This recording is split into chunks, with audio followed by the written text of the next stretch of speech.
Laba oyo mbu taata wange ali ku TV agamba taata wange naye mami bannange simanyi. Social media nga wavuddeyo omwami agamba nti yazaala Vivian era ye yamutuuma Vivian Jingo. Neewuunyizza nnyo ffe batuzaala wazana ew'omugenzi BM Mutanda wetukulidde era wetukuliza ne Vivi. Ennyumba eri ku kkubo, tuli popula, tumanyiddwa.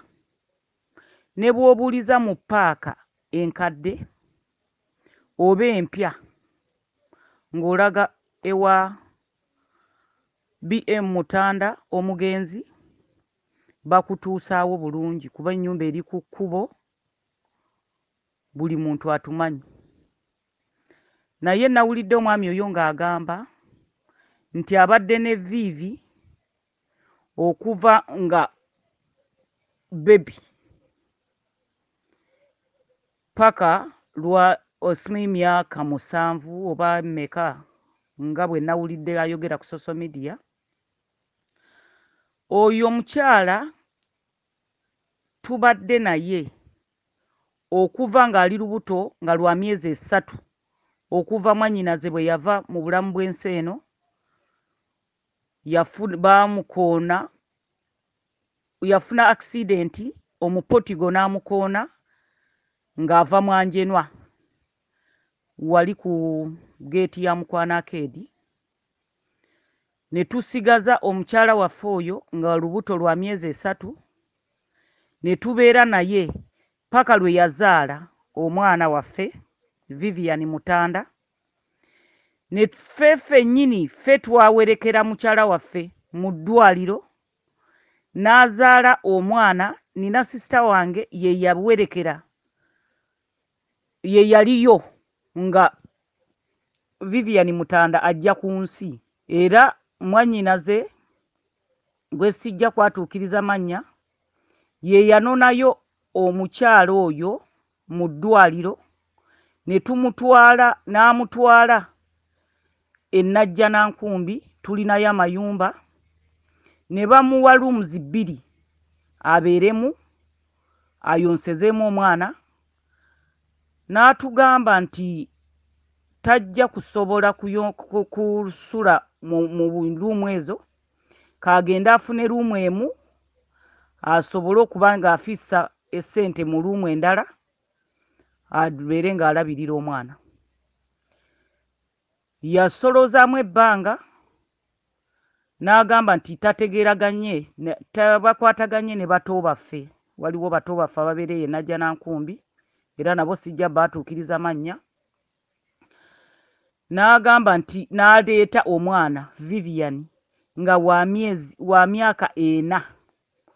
Okuva Vivian bwe yamuleeta nga wa myaka 4 tavangako waka, takyalangako, yavaawo n'atandika okukola wasomedde, wakulidde, wasomedde okuva mu nassale, yasomera ku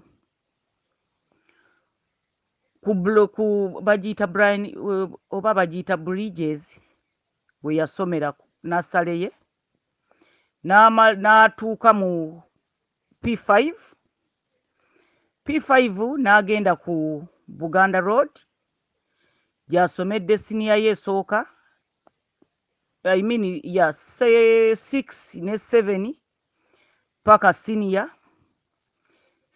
ne tumutwala e Gombe gy'asomedde paka S4 n'avaayo ne tumutwala e Matuga gy'amaliddeko gy'asomedde.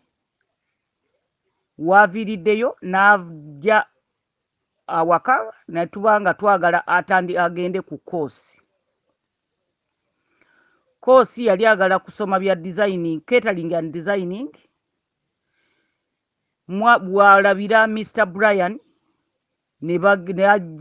n'agenda, yatugamba anoonya mirimu nze sibeera eyo naye nga nze mbeera nabo nga mbalabirire wazana.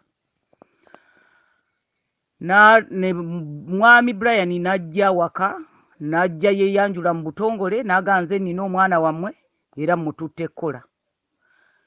Tavangako waka nkiddamu, takyalangako awo wakulidde, naye nkyewuunyiza okulaba ku myaka 22 gyagenda okuweza ng'ennaku z'omwezi 12 ogw'omwenda. Neewuunyiza. Yazaalibwa omwami ompulira agamba mbu yazaalibwa Namirembe, omwana waffe yazaalibwa Lubaga ng'ennaku z'omwezi 12 ogw'omwenda 1998. Naye agamba mbu yazaalibwa Namirembe. Twaliyo sisita wange gwe sijja kwatuukiriza mannya yaliyo. Era yagendera ddala kubanga yali mukyala, yagendera ddala mu ward, mu Labour ward nga Vivian asindikibwa. Kuba ye yatwala n'obugoye bamuzaala kiro Vivian. Mwannyinaze n'amugjayo ku makya kuba yazaala bulungi. Yasiibulwa enkeera waalwo ne tumuzza Najja Nankumbi. Kyembadde neerabiddemu katono omukyalo oyo bwe bamuleka ng'ali lubuto, waliwo abaali bamudawutinga mbu simanyi olabika alimba biki. Nali nga nafumbirwa Makindye ku madirisa, natwala mukyala wange ewange ne tubeerayo naye ng'olubuto bwe lukula, kubanga olubuto terulimbibwa lukula ludda mu maaso.